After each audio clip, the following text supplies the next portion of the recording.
Hello, everyone. Welcome back.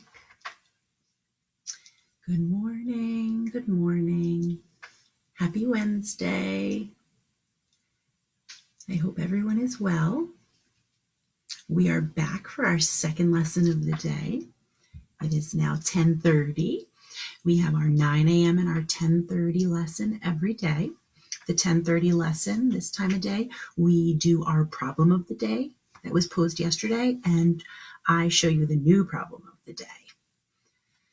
Don't forget, when you answer those problem of the day, send me a picture. I'd love to share it. So welcome back, friends. Once you're here, just drop a comment so I know you're here joining us for our problem of the day and our read aloud story. I'm super excited to share with you. All right, friends. Welcome back. Welcome back. It's Workout Wednesday. I'm looking forward to doing my workout today. It's April 8th, 2020, and we're on our 18th day of remote learning. Welcome back and thank you for joining us. I'm so happy that you're here. I want to start off, and drop me a comment when you're here, because my new view here on our live stream is I am not seeing the viewers number. So I don't know how many friends are with me until they drop a comment. So if you comment with your name, I can give you a shout out. I don't want to get started without you.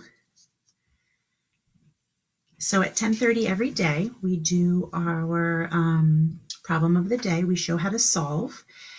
And we also do a read aloud story. And sometimes after a read aloud story, we write about what we read. And I've loved seeing your work. I love sharing it to our Facebook page story. I appreciate all the photos that you're sending me. I love seeing your beautiful faces and sharing your awesome work. So today, as we start to go over the problem of the day, I want everyone to check out on the posts on our KinderCavs Facebook page. Go check out one of my students, Brian. There's a video of him explaining and solving yesterday's problem of the day. Now, I'm going to go over it, but take some time to watch Brian solve the problem of the day. He does an awesome job. And I was really proud of him. He was all dressed up and he was at his board and he explained and he solved the problem very well. And I think it's so great for my friends to learn from each other. So if you go to the posts on our KinderCavs page wall, you'll be able to see Brian explaining the problem of the day. He really did a wonderful job. Hi, Hunter. Welcome back. So let's take a look at the problem from yesterday. Let me take it down. It was about Legos. And I know my class, they love their Legos. So, Brenda has 4 Lego sets. Brian has 5 Lego sets. And Yago has 3 Lego sets. How many Lego sets do they have all together? So let's make sure we understand. So we have some friends. How many different friends? We have 3 different friends, right? We have Brenda, Brian, and Yago. And they all have Lego sets. And we want to know how many they have all together. So is our number going to get bigger or smaller? Yeah, it's going to be bigger. All right. So when we get bigger, when the number gets bigger and we're putting things together, we're not taking them apart, we're putting them together. Do we add or subtract? Did you say add? All right. So I'm going to draw a picture to solve this. Let me stick this right here for now. I'm going to draw a picture. So I have Brenda, Brian, and Yago. And let me scooch this down. And I'll show you just an example of what you might have done. So I'm going to draw, here's Brenda, here's Brian, and here's Yago. And yes, I'm just doing a quick sketch. I'm doing a quick sketch. Yes, my people don't have faces on them, but I have Brenda, I have Brian, and I have Yago. All right, so now I need to remember, how many Lego sets did Brenda have? She had 4. So Lego sets usually come in boxes, right? So I'm going to do 4 rectangles. 1, 2, 3, 4. Brenda has 4. All right. And Brian had 5. So for Brian, I'm going to draw 5 rectangles because he has 5 boxes of Legos. 1, 2, 3, 4, 5. Good. And lastly, I have Iago, who had 3 Lego sets. So I'm going to draw 3 boxes. 1, 2, 3. And it says, how many Lego sets do they have all together? So we're going to put them all together. Now, we could count them all up, right? Let's do that. 1, 2, 3, 4, 5, 6, 7, 8, 9, 10, 11, 12. Is that what you got? Did you get 12 Lego sets? So if you were going to write the equation, there are actually 3 add-ins, 3 numbers you're adding together. 4, which Brenda had, plus 5 that Brian had, plus, how many did Iago have? Yeah, 3. And that equals, and Miss Kavanaugh ran out of room, I'm going to write it right underneath, 12. And you can write 12 Lego sets. 12 Lego sets. And a lot of you solved this same way. Your pictures might have looked a little different than mine, but you figured out that you were adding 3 numbers together. That was tricky. Your great brains are getting so much smarter. I love how hard you're working on problem solving. Excellent job. Do you want to see the problem for tomorrow? Let me scooch this up so I can see your beautiful faces here. Let's see. Here we go. So this is the problem. 7 bumblebees were on a sunflower. 3 bumblebees flew away. How many bumblebees are still on the sunflower? I can't wait to see your pictures. Now, don't forget, if you're just tuning in, check out our Facebook page wall for posts, because there's a really awesome post, a video of our friend Brian solving the problem of the day from yesterday at his board. And he did such a great job. I feel like he did a great job as a teacher. So I think you guys should check him out and see how he did. Awesome job. So I always love getting the pictures of you guys solving the problems. You guys do such a nice job, and I love your artwork. I love that you're math thinking and your different strategies that you use to solve. It's really nice to see.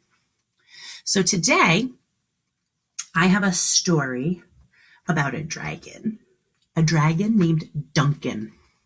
This is my story. Duncan the Story Dragon. And I really like this story because we've been talking a lot about visualizing. And visualizing, we said, is when we have a movie in our mind, the pictures in our mind. And I love the way the illustrator shows kind of what those pictures in our minds may look like. So we're going to see how the illustrator shows us those visualizations actually on paper, which is really cool. And I think you're really going to love this sweet story. It's about Duncan the Story Dragon. How many of you love to read? You love stories, being read to, or reading stories, or looking at the pictures? Yeah, I love to too. And I think you're really going to enjoy this one. Duncan the Story Dragon. Lucky's carrying a whole stack of books. So awesome. There's my light. There we go. Much better. Duncan the Story Dragon by Amanda Driscoll. And you can see there's Duncan, and he's holding a book, and I don't know if you can see what it says. It says aliens. And with his tail, he's holding a milkshake. And look, he's wearing red shoes. I can make a connection to another text. This reminds me of Pete the cat, where he wears his red shoes. Duncan the Dragon loved to read. When Duncan read a book, the story came to life. Now look at what the illustrator did here. The illustrator showed the shadowed swirls and stars coming out of the book. And he's reading a book about aliens. And do you see these like light colored pictures? It's all aliens. And that's what visualizing is. Duncan has this great imagination in his brain. He's seeing the words of the story come to life in these figures. Hey, Yaga. And his imagination caught fire. Uh-oh. Unfortunately, so did his book. Oh my goodness, look. His book burned.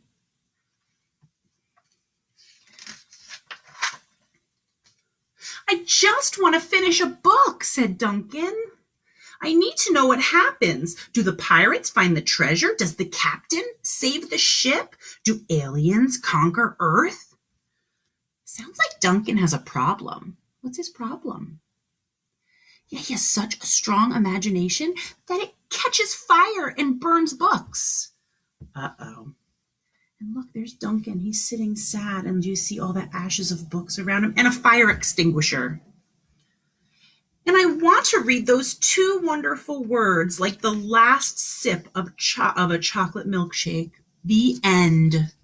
He wants to be able to get to the end of a book. Duncan tried everything to keep his cool.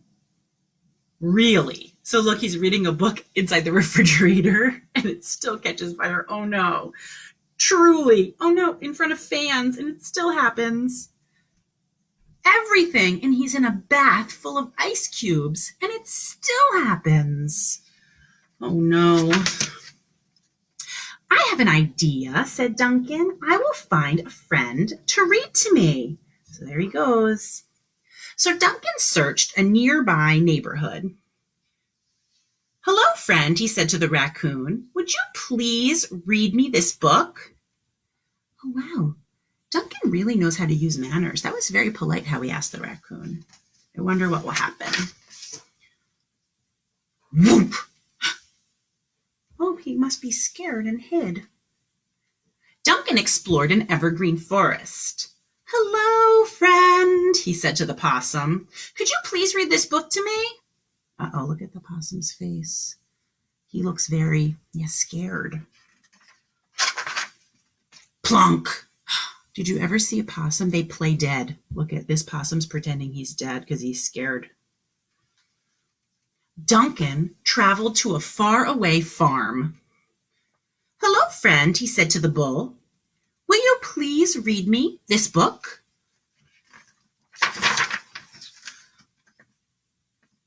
Yow! Uh-oh. I guess the bull didn't want to help. There's steam coming out of his nose, and look at the perspective. Up in the tree is Duncan. He must have gotten scared in that bull. After searching the entire countryside, Duncan trudged back to his cottage. There he goes. He trudged back. Do you remember that word trudged from our story on Monday? That was one of our vocabulary words, trudged. It's like to walk slowly. Remember the boy in the mitten? He trudged in the snow. He was tired. In this case, Duncan is trudging because he's sad. And why is he sad? Do you remember? He doesn't have a friend to read him a book because the problem is every time he reads one of those books, it lights on fire because his imagination. As he hugged his book, a fat tear trickled down Duncan's cheek. It landed with a plop, dribble-drabbled across the floor. Let's follow it. Let's see where it goes. And then ran split-splat into a mouse. The mouse is holding a book, and I don't know if you can see what it says, but it says, The Friendly Dragon. Oh, I can't wait to see what happens. Sad ending? Asked the mouse.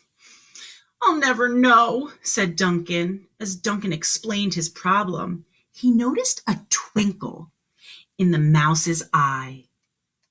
Do you like books? Duncan asked.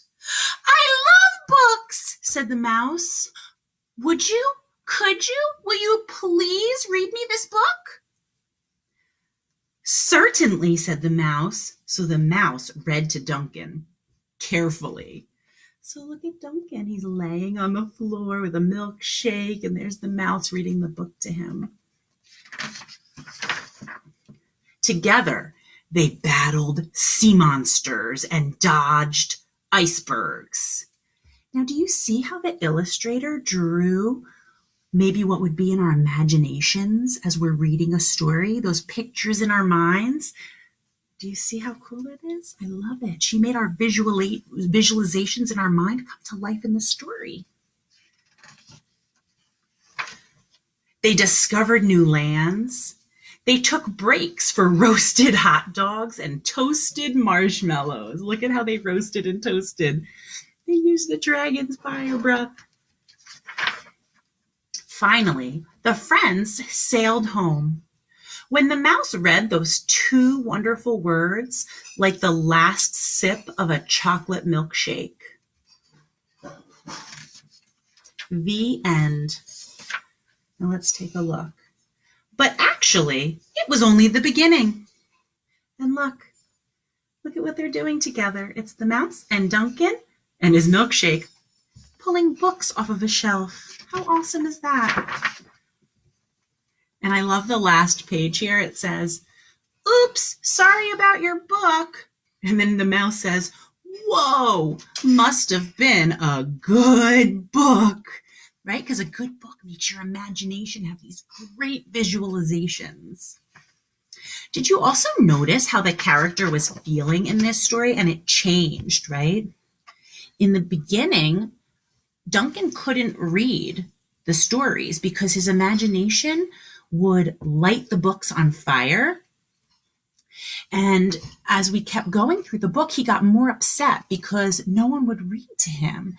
And finally, in the end, Duncan met a friend, the mouse, who would read to him. And did you notice that Duncan was no longer sad? He was now happy and excited, right? He had a friend and a friend that would read to him. So, talking about reading, I'm actually going to try something on here. I want to see if it works. I want to show all the friends in my class something very important.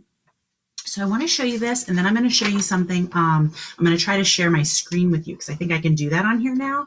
Every weekday, this is what my friends in my class should be doing.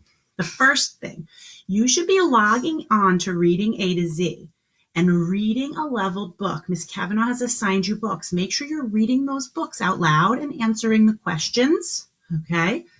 And you also can listen to a book every day on Epic, all right? So I want you to read on A to Z and listen to a book. Let me show you real quick. Let's see if I can do this, because thankfully they changed the way we can do this. And I'm going to share my screen with you. Let's see.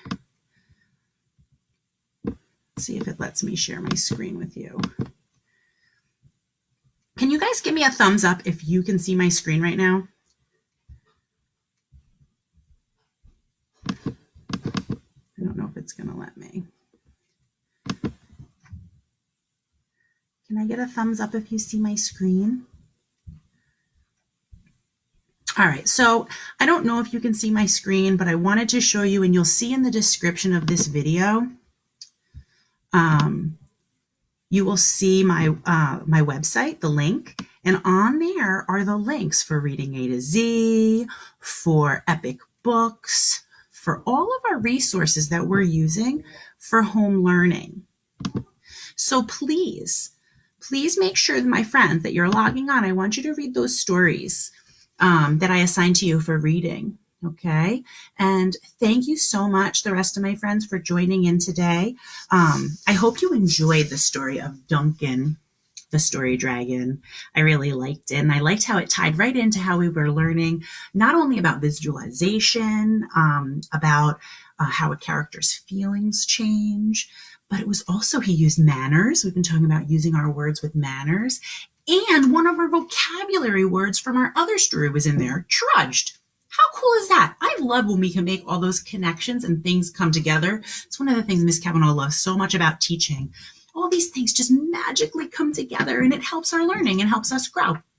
Well, I hope everyone has a wonderful rest of the day. I can't wait to see your problems of the day and your word building from earlier today. And I will see everyone tomorrow morning at 9 a.m.